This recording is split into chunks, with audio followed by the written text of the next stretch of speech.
آپ قطعاً اس بحث میں نہ پڑے کہ اللہ نے کس کو کتنا دیا ہے، کب دیا ہے، کیوں دیا ہے، وہ بڑا بے نیاز ہے۔ حسد آپ کو تباہ کرے گا۔ دنیا میں پہلا گناہ جو ہوا تھا وہ حسد تھا۔ ابلیس نے حضرت آدم سے حسد کیا، کہنے لگا میں بہتر ہوں، سرداری اس کو مل رہی ہے، یہ تو اللہ کو پتہ ہے نا کس کو دینی ہے۔ اور دنیا میں پہلا قتل حسد کی وجہ سے ہوا۔ حابیل قابیل کے درمیان حسد کا معاملہ تھا، خاتون کا نکاح اس سے کیوں ہو رہا ہے، مجھ سے ہونا چاہیے۔ حسد تباہی کرتا۔ آپ یقین کریں، یعنی دکاندار کے سامنے دوسری دکان پڑتی ہے اور پریشان ہو جاتا ہے، وہ کہتا ہے میرا کیا بنے گا، لا حول ولا قوت الا باللہ العلی العظیم، یعنی تیرا کیا خیال ہے کہ تیرے حصے کی روٹی وہ کھا جائے گا، اتنا چھوٹا دل، یعنی تیرا موقف یہ ہے کہ تیرے حصے کا نصیب اس تک چلا جائے گا، یہ تیری خواہش ہے۔ ایک دوسرے کی کمزوریاں بیان کرنا، اس کا تو مال ہی ناقص ہے جی، اس کے تو پاس ہی کچھ نہیں، یہ تو کمزور لوگوں کا طریقہ ہے۔ میرے رسول کریم علیہ السلام گزر رہے تھے، پت جھڑ کا موسم تھا، خزاں کا موسم تھا، درختوں کے پتے جھڑ رہے تھے، صحابہ کو ساتھ لے کے حضور گزرے اور ایک درخت کی ٹہنی کو پکڑ کے حضور نے ہلایا۔ صحابہ فرماتے ہیں کہ چھم چھم اس کے پتے گرے، زمین پر ڈھیر لگ گیا۔ حضور نے فرمایا دیکھا تم نے کیا ہوا؟ حضور ہاں۔ فرمایا کتنی تیزی سے پتے جھڑے ہیں، صرف تنا رہ گیا ہے اور خالی ٹہنیاں رہ گئی ہیں، کوئی حسن بچا ہے؟ حضور نہیں۔ تو نبی کریم فرمانے لگے جو حسد کرتا ہے نا اس کی نیکیاں بھی اسی طرح جھڑ جاتی ہیں، اسی طرح۔ اور ایک جگہ حضور فرمانے لگے جس طرح راکھ لکڑی کو آگ کھا جاتی ہے، جس طرح لکڑی کو آگ، جب آگ کھا جائے تو پھر لکڑی کو لکڑی نہیں کہا جاتا، راکھ کہا جاتا ہے، کوئلہ کہا جاتا ہے، اس کی اصل باقی یعنی اسے کھائی جاتی ہے۔ تو حضور علیہ السلام فرمانے لگے جس طرح آگ لکڑی کو کھا جاتی ہے، فرمایا اسی طرح حسد نیکیوں کو کھا جاتا ہے، نیکیاں رہتی نہیں۔ حسد کرنے والے کے پاس نیکیاں یعنی ان کی اصل شکل موجود، کبھی بھی حسد نہیں کریں۔ اللہ کی تقسیم ہے، جس کو چاہے جب چاہے جتنا چاہے عطا کرے۔ اور چوتھی بات میرے بھائی، کبھی بھی بغض نہ پیدا کریں۔ بغض والے لوگ بے سکون رہتے ہیں۔ بہت ساری کمزوریاں ہمارے اندر ہوتی ہیں نا، پھر اللہ ہماری روزی تو نہیں نہ بند فرماتا، یہ تو نہیں کہتا کہ زمین سے نکل جاؤ۔ اگر یہی والا معاملہ ہو جو ہمارا ہے کہ شادی پہ اس نے میرے ساتھ برا سلوک کیا تھا، اب ساری زندگی بغض رکھنا ہے۔ اگر یہی معاملہ فرشتے اللہ کی بارگاہ میں کہیں کہ یا اللہ اس نے فلانے دن شراب پی تھی، اب اس کو زمین میں نہیں رہنے دینا، نظام زندگی چلے گا؟ تو اگر اللہ ہمیں معاف کرتا ہے تو ہم بندوں کو معاف کیوں نہیں کرتے؟ آپ یقین کریں اتنی لمبی عداوتیں، اتنا لمبا حسد، اتنا لمبا بغض، اتنا لمبا۔ حدیث میں نے پڑھی، میں حیران رہ گیا۔ میرے نبی کریم علیہ السلام نے فرمایا اپنی بیوی سے کبھی بغض نہ رکھنا، اگر اس کی ایک بات ناپسند ہو تو اسے چھوڑ کے وہ بات دیکھو جو تمہیں پسند ہے۔ میں اس حدیث کو پڑھ کے سوچنے لگا کہ کیا بیوی کا بھی بغض رکھتے ہیں لوگ؟ اب حضور نے کہا ہے تو اس کا مطلب ہے لوگ بیوی کا بغض بھی رکھتے ہیں۔ اب اس پر استدلال کر کے مجھے کہنا پڑے گا کہ سسرال والوں کا بغض بھی رکھتے ہیں، کہنا پڑے گا کہ بھائی کے سسرال والوں سے بھی بغض رکھتے۔ اس حدیث کی روشنی میں سمجھا کہ لوگ بھابھی کا بغض رکھتے ہیں، بغض، ورنہ عادتیں تو ہماری بھی کئی بری ہوتی ہیں۔ اگر عادات ایک وجہ بنے اختلاف کی تو عادتیں تو ہماری بھی کئی بری ہیں، لیکن ہم اپنی بری عادتوں سمیت اپنے آپ سے پیار کرتے ہیں، اور سامنے والے کی ایک بھی عادت بری ہو تو اس سے بغض رکھتے ہیں۔ بغض نہ پیدا کریں۔ میرے نبی پاک علیہ السلام نے فرمایا کچھ چیزیں تمہارے دین کو مونڈ ڈالیں گی، تباہ کر دیں گی، کاٹ دیں گی۔ حضور کون سی؟ فرمایا حسد، تکبر اور بغض، یہ تمہارے دین کو تباہ کر دیں۔ ہم بے چین اس لیے ہیں کہ ہم نے بہت سارے لوگوں کا بغض پالا ہوا ہے، اور ہر فیلڈ میں سیاستدان نے سیاستدان کا، ذاتیات پر اتر کے بات کرتے ہیں، معزز ترین لوگ، تاجر نے تاجر کا، الا ماشاءاللہ بعض جگہ پہ اہل علم بھی ایک دوسرے سے عداوت رکھتے ہیں۔ خدا را دل رب کریم کے آنے کا ٹھکانہ ہے، یہ صاف ہوگا تو اس میں رب رسول کے جلوے ہوں، اور اگر اس میں عداوت ہو، اس میں بغض ہو، اس میں کینہ ہو، نفاق ہو، سنیں میرے رسول کریم حضرت ابوبکر صدیق رضی اللہ تعالیٰ عنہ کہتے ہیں میں رو ہی پڑا۔ مکہ فتح ہوا نا تو اکرمہ بن ابو جہل نے پیغام بھیجا کہ میں نا کلمہ پڑھنے کے لیے آ رہا ہوں۔ وہ بات لمبی ہے، میں موضوع پہ رہنا چاہتا ہوں۔ کہتے ہیں جب وہ آنے لگا نا تو نبی پاک نے ہم سب کو بلایا، ہم حاضر خدمت ہوئے تو حضور فرمانے لگے کہ اس کے باپ نے نا بڑا ظلم کیا ہے ہمارے ساتھ، ابو جال نے بڑا ستایا ہے, بڑی تکلیف دی ہے. آپ مجھے بتلائیں کہ وہ ایک دفعہ کسی شادی پہ بحث ہوتی ہے بیوی کے بھائی کے ساتھ, پھر ساری زندگی اس بیچارے کو معافی, وہ 10 دفعہ گھر آتا ہے معافی مانگنے پر سوال ہی نہیں پیدا ہوتا, میں او ہو مجھے ہی کہہ دیا, یعنی پھر مجھے ہی کہہ دیا آپ نے, اور میری شان میں بے ادبی, اور پھر میں معاف کر دوں, توبہ توبہ توبہ, یہ کیسے ہو سکتا ہے, میری ناک نیچی ہو جائے گی, اور آپ نے مجھے کہہ دیا, سوال ہی نہیں پیدا ہوتا. اور یہ رونا میں اکثر ہوتا ہوں کہ شادی والے دن داماد صاحب کا زیادہ دماغ خراب ہوتا ہے. جب چھوٹی سالی کی شادی ہوتی ہے نا, اس دن اس کو بخار چڑھتا ہے, کوئی اس کو کان میں کہتا ہے تیری عزت نہیں کر دے, اس دن اس کا دماغ خراب ہو جاتا ہے, بچے اٹھا کے نکل آتا ہے, وہ بیچارہ سسر منتیں کر رہا ہوتا ہے کہ تیری مہربانی آ جا, یہ عزت کرا رہا ہے. تو میں نے کہا احتجاج کر کے جو عزت کرائی جاتی ہے وہ عزت نہیں ہوتی. ہاں یہاں مانگ کے عزت لیتے ہیں لوگ, یا احتجاج کی کوئی عزت ہے؟ آپ کے اندر کمالات اتنے ہوں کہ آپ کی عزت کرنے کو دل چاہے, یعنی مزہ آئے, یعنی لطف آئے, یعنی آپ دور بیٹھے ہوں تو کسی کا دل کرے آپ کو اسٹیج پہ بلانے کے لیے. یہ کیا بات ہوئی کہ چھائے جانا اور بھاگ کے آگے جانا, ان سے نکلیں.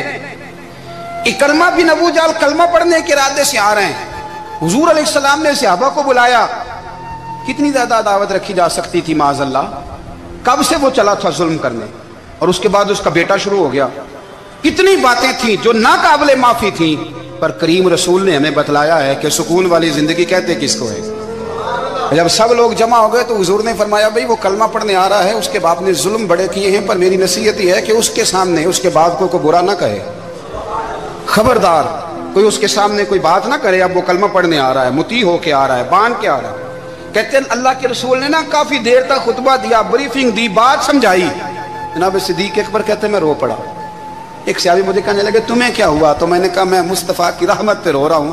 دیکھو کن کے لیے حضور گراؤنڈ بنا رہے ہیں, دیکھو کن کے لیے حضور تیاری کر رہے ہیں, جنہوں نے ساری زندگی دشمنی کی. خدا را یہ اندر سے عداوتیں نکال پھینکو.